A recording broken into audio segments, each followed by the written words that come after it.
मैं आग्रह पूर्वक निवेदन करना चाहूंगा, जो ये पीछे जो आप तस्वीर देख रहे हैं, ये परम ज्योति में से प्रकट होने वाला यह रूप है। ये कैसे प्रकट हुआ था ये शायद नहीं पता होगा। पितरों ने ओमकार का लंबे समय तक जप किया था, ओमकार शब्द का उच्चारण हुआ, तो ये सुंदर सा ये दिव्य है रूप आप देख रहे हैं, ये सगुण साकार रूप आप देख रहे हैं, ये ओमकार से ही प्रकट हुआ था। शंकर की जितनी भी तस्वीरें आप देखते हैं, हम और आप देखते हैं, जो भी हाथ में डमरू है, त्रिशूल है, नाग है और वो बागंबर पर बैठे हैं, ये दिखाई देते हैं अनादि और अनंत हैं। ये रूप था ही नहीं, ये ओमकार में से यह प्रकट हुआ और ये पितरों की तपस्या से इसकी प्राकट्यता हुई है।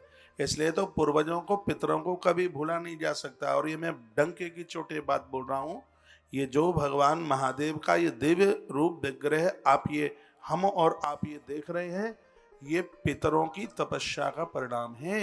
ये पितरों ने ओमकार शब्द का लंबे समय तक जप किया, तो ओमकार में से एक विस्फोटक हुआ और उसमें से दिव्य रूप प्रकट हुआ और इसकी छाती से मां भगवती जगदम्बा प्रकट हो गई। दोनों के माध्यम से एक ने अपनी बाईं भुजा का मर्दन किया, उस शक्ति के दसमांग में रखा, एक बालक प्रकट हो गया, उसने कहा मेरा नाम, तो इन्होंने कहा सर्वत्र तुम्हारी व्यापकता होगी, इसलिए लोग तुमको विष्णु के नाम से जानेंगे। भगवान विष्णु की देह से दुनिया भर की जल की धाराएं निकली, चारों तरफ पानी हो गया, जो पानी इकट्ठा हुआ उसको क्षीर सागर के नाम से जाना गया। विष्णु क्षीर सागर के बीच में थे, जल के अंदर थे, इसलिए उनको एक नाम नारायण मिल गया। उसके तत्पश्चात प्रभु ने दूसरी भुजा का मर्दन किया, उसमें से भी अमृत निकला। माता परम्भा के माध्यम से उस अंश को विष्णु की नाभि में रखा गया, उसमें से एक सोने का कमल प्रकट हुआ और जो नाभि में रखा गया था वही बच्चा कमल के ऊपर आकर चारों तरफ घूमने लगा, देखने लगा, तो उसके चार मुख प्रकट हो गए।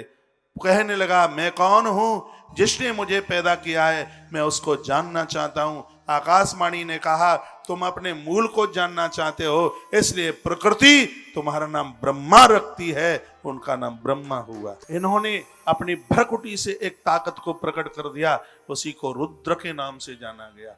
हर शरीर में ये तीनों ग्रंथियां होती हैं, ब्रह्म ग्रंथि होती है ब्रह्मा की, विष्णु की ग्रंथि होती है और रुद्र की ग्रंथि होती है। इन तीनों के ऊपर जो शासन करता है वो ये शिव ग्रंथि होती है, इसके बिना कुछ चल ही नहीं सकता।